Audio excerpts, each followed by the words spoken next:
Three Ukrainian cruise missiles slipped across the invisible boundary of Russian airspace above the Black Sea, their paths skimming so low over the water that the horizon itself seemed to swallow them. They were racing northeast toward a sprawling gas terminal along the Krasnodar coast, a lattice of storage tanks and pipelines that fed fuel into Russia's southern energy network. Between those missiles and their target stood one of Moscow's most formidable defensive shields, an S-400 battery positioned near Anapa, supported by layers of radar, command posts, and subordinate systems that had been marketed as nearly impenetrable. For the Russian crews watching their scopes that morning, the shift began like countless others. The sea was calm. The screens were quiet. Nothing suggested that the next 10 minutes would expose a flaw in the entire architecture of their air defense. The first wave was already in motion. The Ukrainian FP-5 Flamingos flew in a loose, deliberate formation just 200 feet above the wavetops, their composite fuselages slicing through salt air at 540 miles per hour. Each missile weighed 13,000 pounds, but on radar they appeared as something closer to seabirds, faint and uncertain, their returns blurred by clutter from the restless sea below. Their designers had built them for this exact profile, exploiting the blind spot where curvature, altitude, and physics conspired against ground-based sensors. 40 kilometers inland, the 91 N6E Big Bird acquisition radar swept the southern horizon. Its phased array could track hundreds of targets at ranges measured in hundreds of miles, but only when those targets cooperated by flying high. These did not. The operators watched intermittent contacts flicker into existence, vanish, and reappear on slightly altered bearings. Velocity readouts hinted at something fast, but classification refused to settle. It felt like chasing ghosts. The problem wasn't the radar, it was geometry.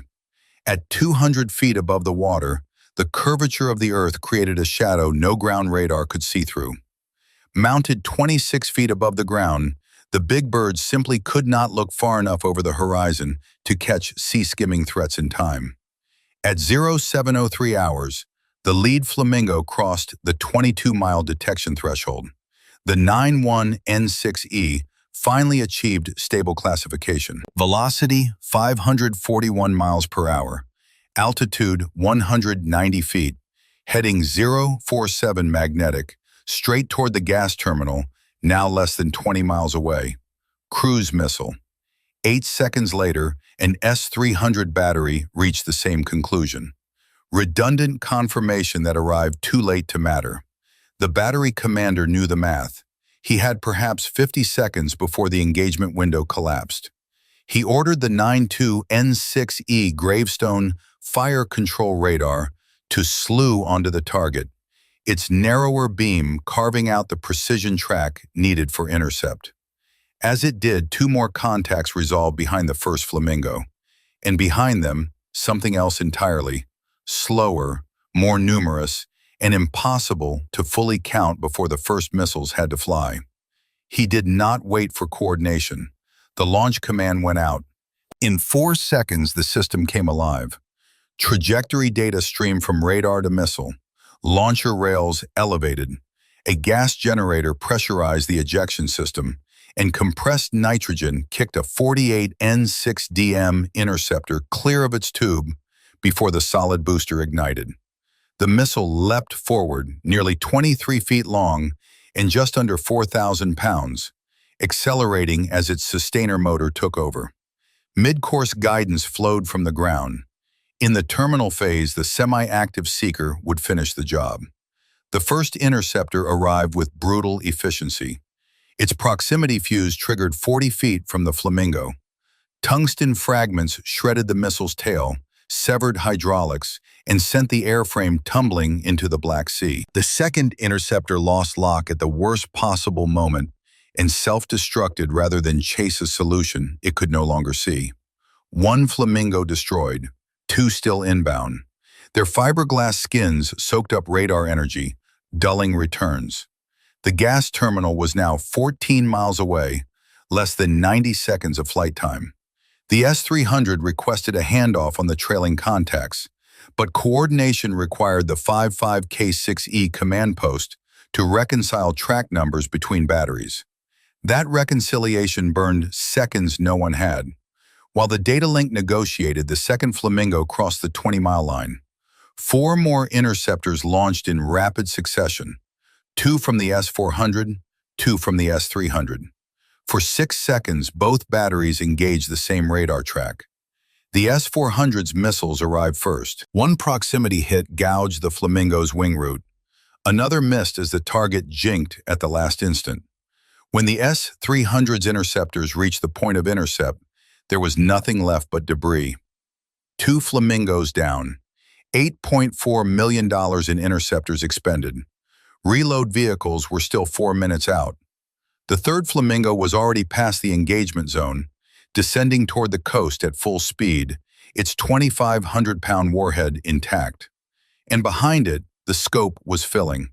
The command post display transformed in under 90 seconds.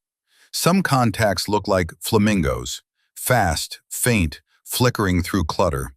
Others crawled across the screen at 120 miles per hour, steady and unmistakably propeller-driven.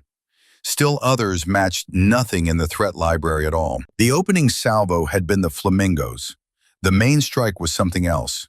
The tracks that mattered most were designated Hostile 07 and Hostile 08. They did not look like Flamingos. These were signatures Russian crews had trained to recognize since April of 2022. The missiles that had sunk the cruiser Moskva, long-range Neptune variants, enlarged not for a heavier punch, but for endurance. Extra fuel pushed their range past 600 miles. The warhead grew only because the airframe could afford it. And unlike the original Neptune, these carried no active radar seeker.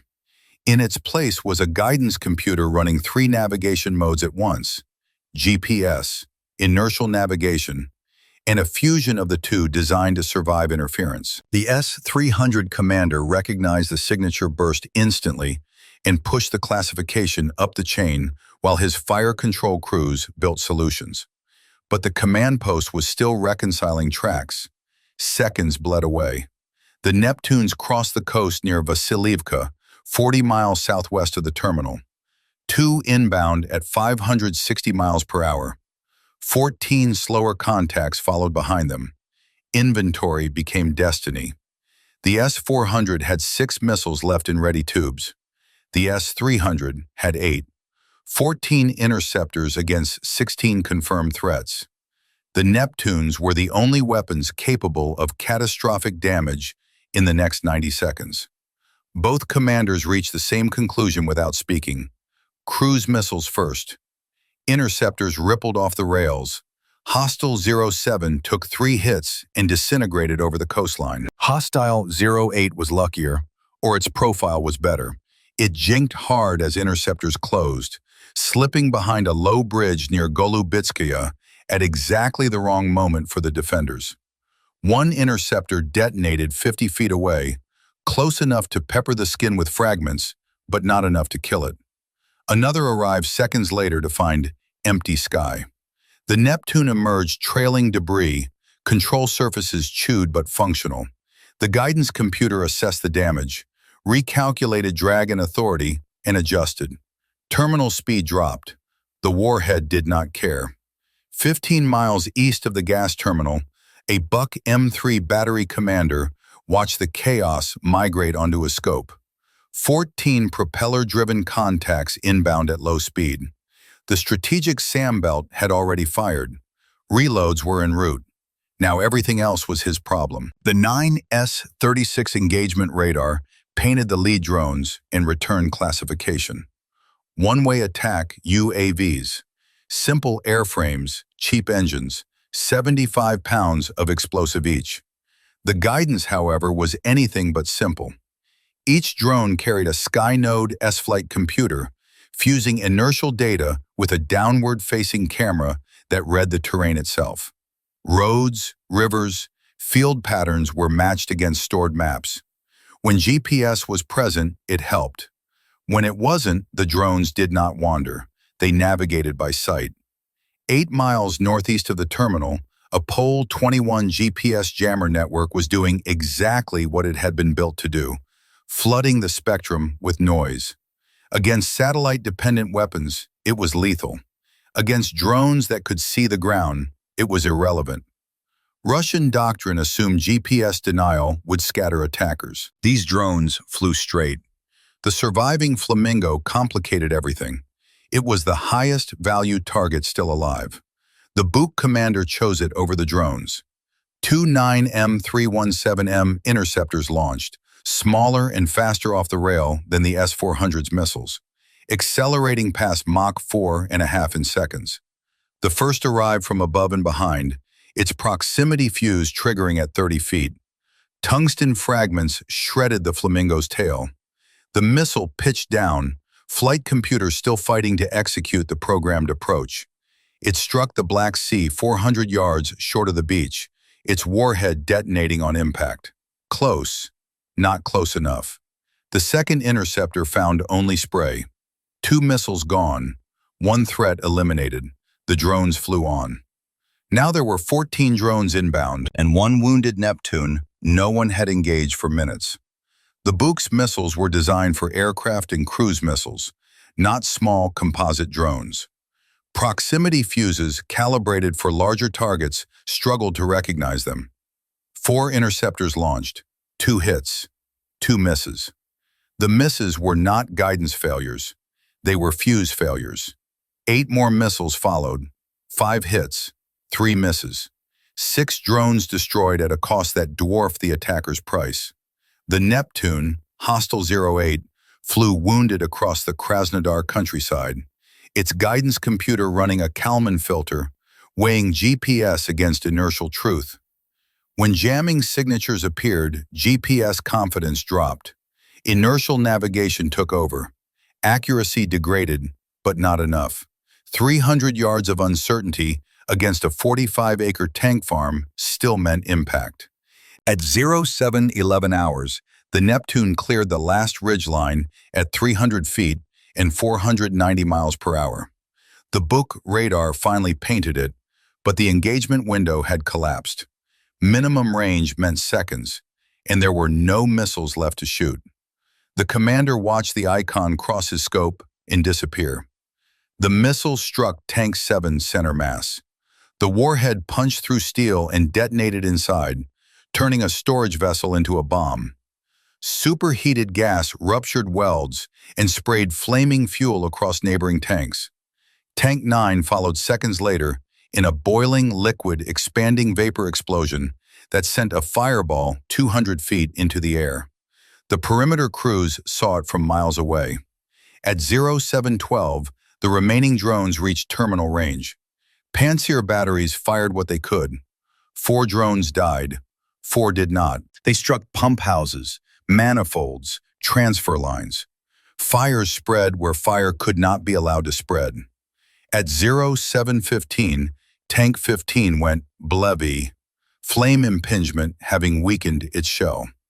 90 seconds later, tanks 16, 24, 25, and 26 failed in sequence. A combined fireball 600 feet across bloomed into the sky.